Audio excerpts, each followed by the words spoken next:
E per concludere affrontiamo un tema che ci riguarda da vicino tutti noi, la gestione dell'acqua e l'oscuro e grande lavoro dei consorzi di bonifica. Terre Evolute, il nome di questo Festival della Bonifica Veneta svoltosi a San Donà di Piave. Il servizio.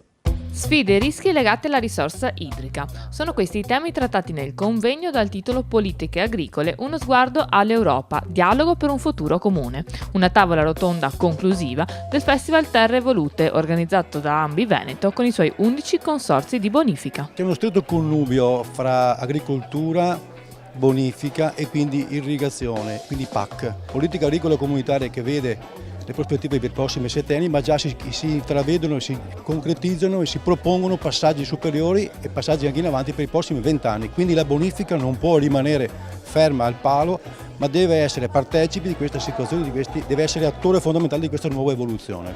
Oggi sulla sostenibilità Ambi con grande forza ha posto la capacità di mettere in relazione agricoltura, alimentazione, salute dei cittadini, quindi dei consumatori, e salute dei territori, quindi sicurezza. È qua la sfida della nuova PAC, una PAC che ai tempi dei cambiamenti climatici può veramente di nuovo porre l'agricoltura e la sua politica al centro di una Europa che unisce. Noi crediamo moltissimo all'Europa e crediamo moltissimo che l'agricoltura sia in grado, con i consorzi di bonifica, di aiutare. Quello voluto da Ambi Veneto è stato un approfondimento su agricoltura, gestione della risorsa idrica e politiche comunitarie, partendo da esperienze maturate in Veneto e attraverso una nuova PAC. Gli agricoltori, grandi operatori del territorio, coloro che lo mantengono e che oggi stanno guardando alle politiche comunitarie in maniera molto attenta, perché sia sul fronte della sostenibilità, sul fronte dell'agroambiente, della ricerca. Vorremmo un concetto di bonifica nuovo